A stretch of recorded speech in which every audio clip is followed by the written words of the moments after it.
E aí, meu amigo do universo físico, aqui é o Lucas do Universo Discreto novamente. Aqui vamos continuar aquele primeiro vídeo que eu falei sobre regressão logística. Vamos implementar regressão logística de fato. Antes de tudo, como sempre, não deixa de curtir o vídeo, compartilhar, se inscrever no canal. A gente está quase atingindo 1.000 inscritos. Quando tiver 1.000 inscritos, vai ter algumas surpresas nesse canal, tá certo? Então não deixa de fazer isso e bora programar. Bom, a primeira coisa que a gente tem que fazer, como é de praxe, é definir o nosso main. Tá o nosso main aí bonitinho. Usar regressão logística, pessoal, não é uma coisa complicada. É até fácil. E é o que justamente eu vou mostrar aqui para vocês agora. Vamos então criar um detector de mutante. Tudo bem que vai ser bem trivial o que a gente vai fazer, mas é mais uma brincadeira. Vamos supor que pela altura e pelo peso, a regressão logística define para mim o que é um mutante e o que não é um mutante, né? O mutante no sentido de X-Men que eu estou falando. Imagina que eu estou fazendo o trabalho que é o trabalho do professor X. Então aqui eu vou introduzir o X, que vão ser os meus dados. Dentro aqui de cada colchete eu vou colocar as informações. Então, pessoal, dentro de cada colchete aqui, nós vamos colocar... Cada colchetezinho aqui que eu estou marcando vai ser a informação de uma pessoa. A altura e o peso, separados entre vírgulas, tá certo?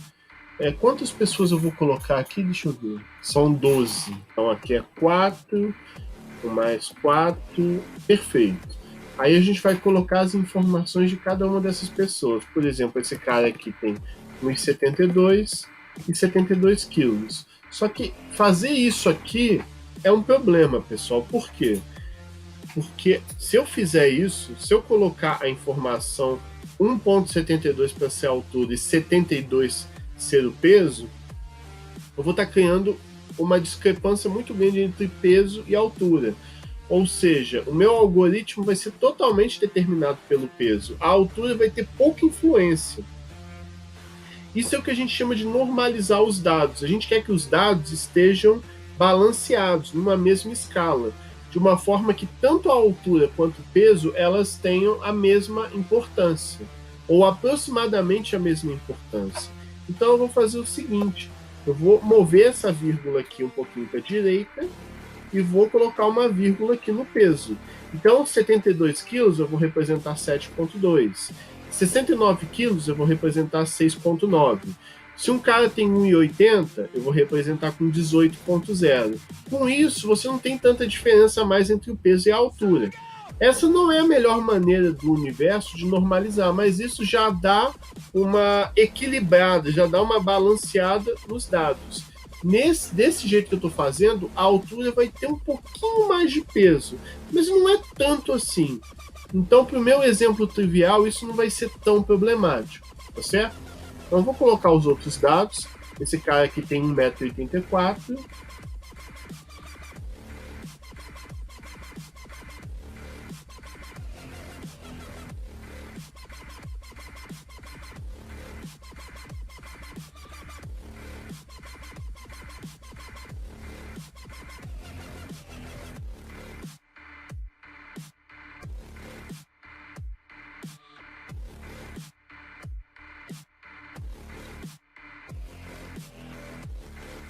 Bom, da mesma forma que a rede neural, eu tenho que passar os dados de treinamento, ou seja, eu tenho que informar dessas amostras de entrada aqui o que é mutante e o que não é mutante.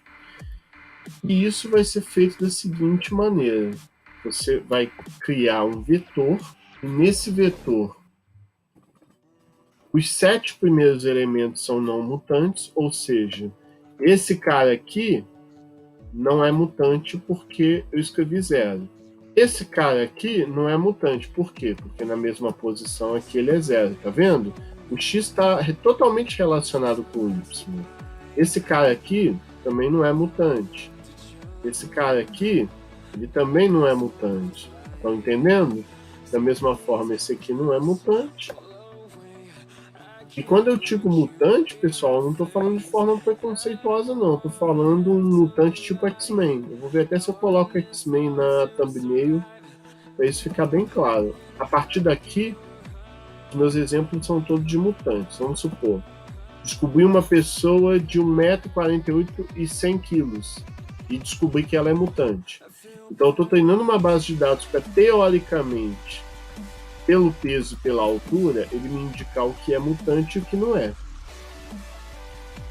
Isso significa que todas as pessoas do mundo que tiverem 1,67 e 89 kg são mutantes? Não.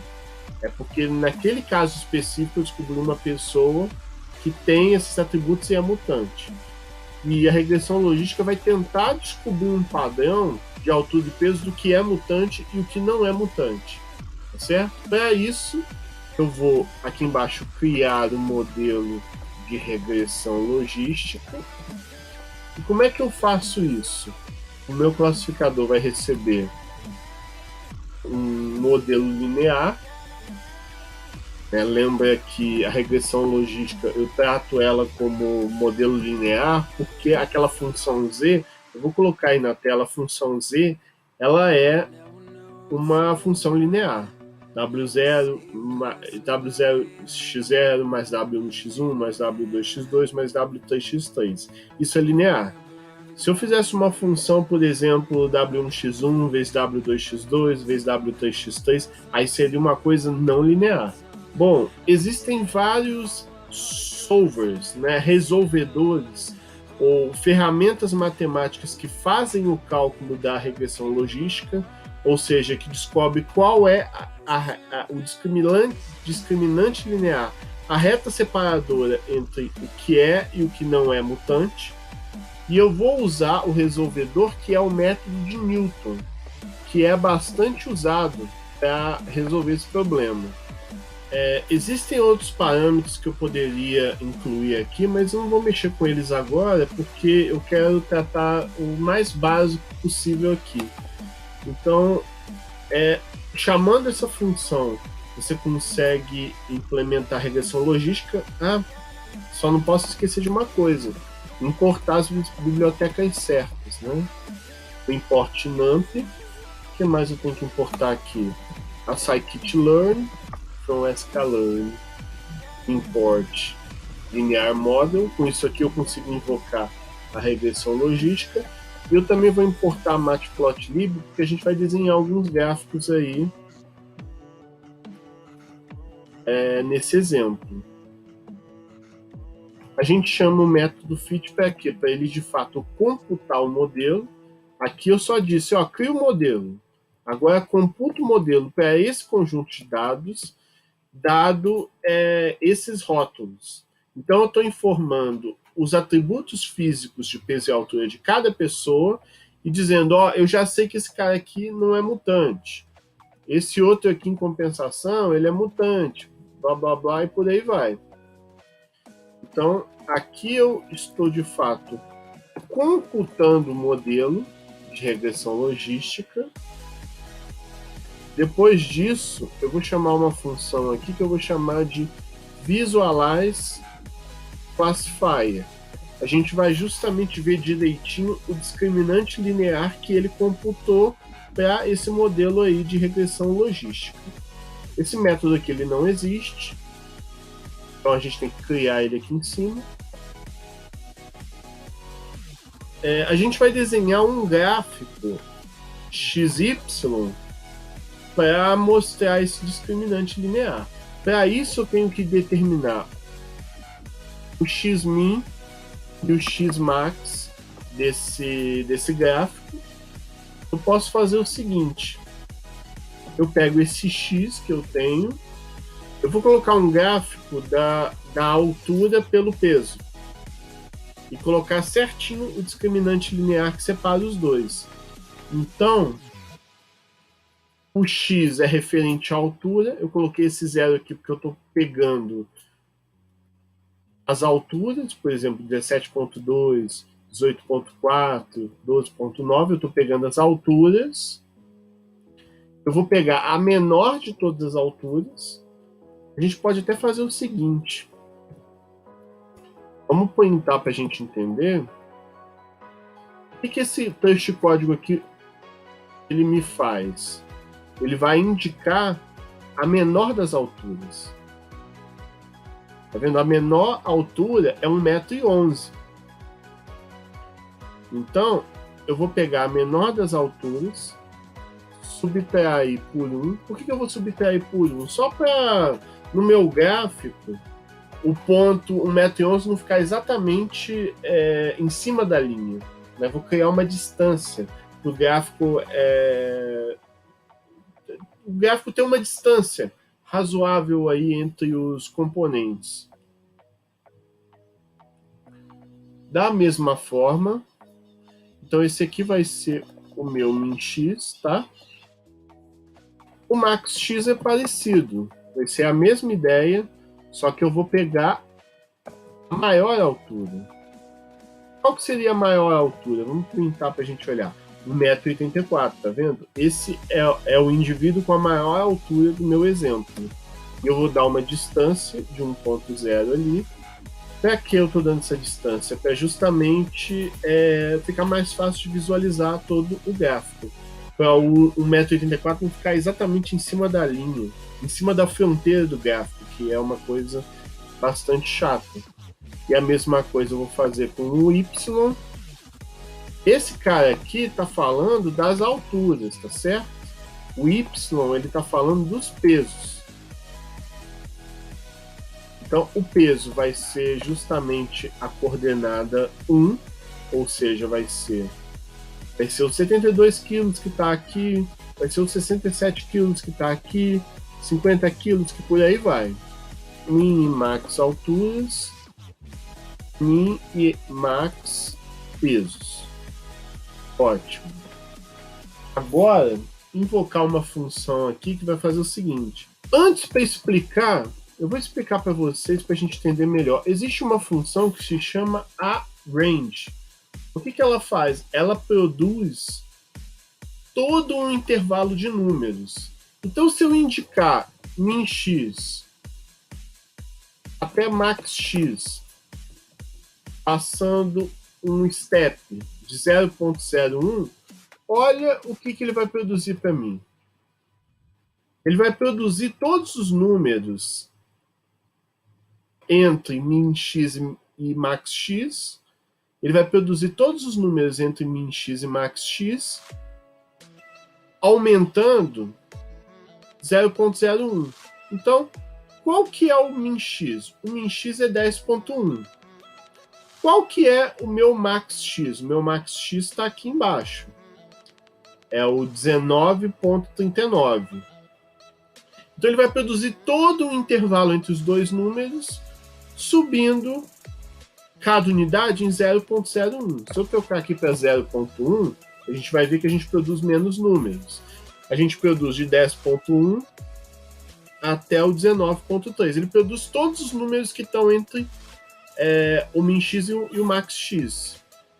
Mas eu vou usar isso para quê? Porque eu vou criar o que a gente chama de uma espécie de uma malha. Na verdade, uma grade. Eu vou desenhar o gráfico XY de maneira que cada posição você vai calcular se é uma posição de um mutante ou de não mutante. Parece meio difícil de entender, mas quando tiver a imagem na tela, vocês vão ver que fica mais claro. Para vocês entenderem aí o que o NP_ARange faz, vou criar aqui uma variável chamada xvals e yvals. Eu vou chamar a função meshGrid. Eu vou chamar a função np_meshGrid, passando esse NP_ARange, tanto para x quanto para y. O meshGrid, o que ele vai fazer? Ele vai criar uma grade, como se fosse uma matriz quadrada ou retangular do que você estiver pedindo. Então, o que eu indiquei? Eu estou indicando que nessa minha grade, cada linha vai de min_x até max_x, aumentando sempre de 0,01, 0,01, 0,01, vai aumentando. E de y, você vai ter a mesma coisa. Você vai ter uma grade, como se fosse um tabuleiro mesmo, uma matriz quadrada, que cada coluna você vai de min y até max y. Tanto que se a gente for pegar o retorno disso daqui, ó, vamos olhar isso aqui e entender. O que fazer melhor. O que o NP Mesh Grid ele me retorna? Eu vou colocar shape aqui. Ah, não é shape, é len. Ele vai me retornar 2. Por quê? Porque ele está dizendo que o NP Mesh Grid, esse trambolho aqui, ele tem 2 dimensões. A dimensão justamente uma referente a x e outra referente a y. E o que você tem, por exemplo, em x? Vamos olhar. Em x ele tem o min x até o max x. Ele fica repetindo ao longo das linhas. Por exemplo, na linha 0, você vai de 10.1 até 19.39. Na linha 2, você vai de 10.1 até 19.39. Na terceira linha, você vai de 10.1 até 19.39. Você vai a gente está usando isso daí só para criar um artifício para a gente predizer todas as posições do meu gráfico de altura por peso. Né? É uma jogada, é difícil de visualizar essa jogada, mas eu vou mostrar ela aqui para vocês. Então a gente tem os valores de x e os valores de y. Ao fazer isso, eu quebro. Aqui, x-values vai receber uma matriz que cada linha vai de 10.1 até 19.39. Vai de x-min até x-max. Em cada linha. E quantas linhas são? É o total de y. Se você tiver 900... se você tiver 900 y, vai ter 900 linhas nesse cara. 900 linhas nesse cara aqui que eu marquei. Tá certo? Bom, depois disso, eu quero mostrar para vocês isso daqui que vai ajudar a entender. O que o np.c underline ali vai fazer? Ele vai pegar cada x daquela grade e associar com um par de cada y. Dessa forma, a gente vai produzir... eu chamei de x-values. x-vals, y-vals. A gente vai produzir exatamente isso daqui. Para cada x dentro daquele vetor, você vai associar com y-min. 10.11 vai associar com y-min. 10.12 vai associar com y-min. Até o 19.39 que vai associar com y-min. A seguir, você vai ter o 10.1 associado com 3.51. 10.11 associado com 3.51. 10.12 associado com 3.51. Você vai associar tudo com todo mundo, basicamente. Para que você vai fazer isso? Você vai fazer isso porque você quer predizer em cada posição. Você quer predizer em cada posição do seu gráfico se ali é uma posição de um mutante ou não. Para quê? Para a gente desenhar um gráfico bonito, peso e altura, e toda a posição do meu gráfico você vai indicar se ali é mutante ou não mutante. Quer ver? Vamos gerar essa imagem para a gente entender isso. Para isso a gente tem que passar por algumas funções. O output ele vai retornar para cada posição do meu gráfico de altura por peso, se ali é não mutante, ou seja, 0, ou se é mutante, 1. A gente vai chamar um reshape aqui, só para transformar isso numa matriz quadrada. Quer ver? Vou até imprimir para vocês verem. Tá vendo? Transformei numa matriz quadrada bonitinha. Uma matriz quadrada justamente tão quadrada quanto o meu gráfico, com o mesmo tamanho do gráfico que eu vou gerar aqui no final. Bom, depois disso, eu vou chamar a matplotlib para criar esse gráfico, né? Vamos escolher um esquema de cores bonito, chamando pcolormesh. Aqui eu vou passar x-vals, y-vals, output, cor eu vou escolher? Cinza. Eu vou colocar tudo aqui de uma vez e ir explicando, que eu acho mais fácil.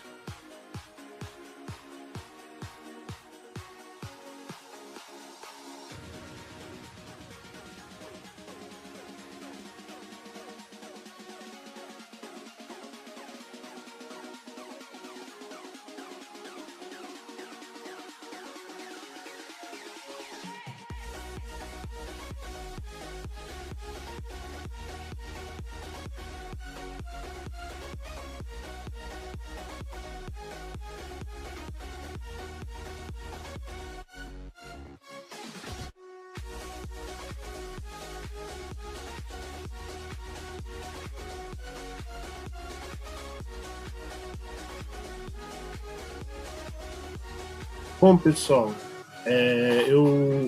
eu rapidinho aqui fiz algumas mudanças na função e gerei aqui o gráfico para vocês poderem ver. Ele só está um pouco pequeno. Deixa eu aumentar um pouquinho o tamanho.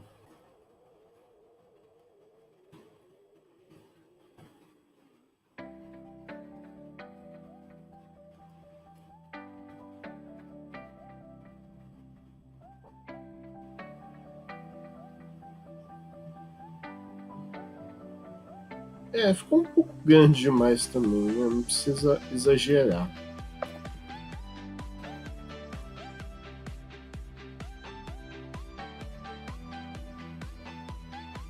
Beleza, acho que assim tá bom. No fim das contas, a regressão logística ela achou essa linha, o meu discriminante linear, esse cara que separa entre um e outro. Nesse meu exemplo aí, o que ele fez? Os caras que são mutantes, eles estão acima da linha. E os que não são mutantes, eles estão abaixo da linha. Por exemplo, esse cara aqui, ele tem 1,60 m e alguma coisa, quase 1,70 m, e tem 90 quilos. Ele considerou que é mutante. Isso significa que não pode existir no mundo uma pessoa que tem 1,60 m e poucos e 90 quilos? Pode existir, existem pessoas assim, mas dado o conjunto de dados que eu entreguei e a informação dizendo, esse aqui é mutante, esse aqui não é mutante, esse é mutante, esse não é mutante, foi essa a conclusão que a regressão logística chegou.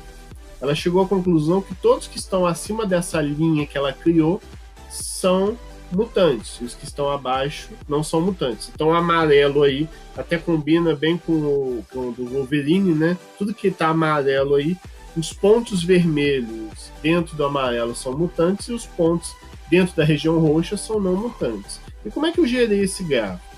Primeiro eu chamei esse PLT Figure aqui, mudando o tamanho da figura. Se eu não me engano, ele está trabalhando aqui com... eu não sei que unidade que ele está usando aí, não deve ser centímetros, mas 10 de largura e 5 de altura. E aqui eu estou definindo que de acordo com os X-vals e os Y-vals, eles vão ter cores, e o output que vai definir a diferenciação entre as cores. Então, se um ponto o output dele for 0, por exemplo, não mutante, ele significa que ele vai ter a cor cinza. E os que são mutantes, eles vão receber a cor vermelha.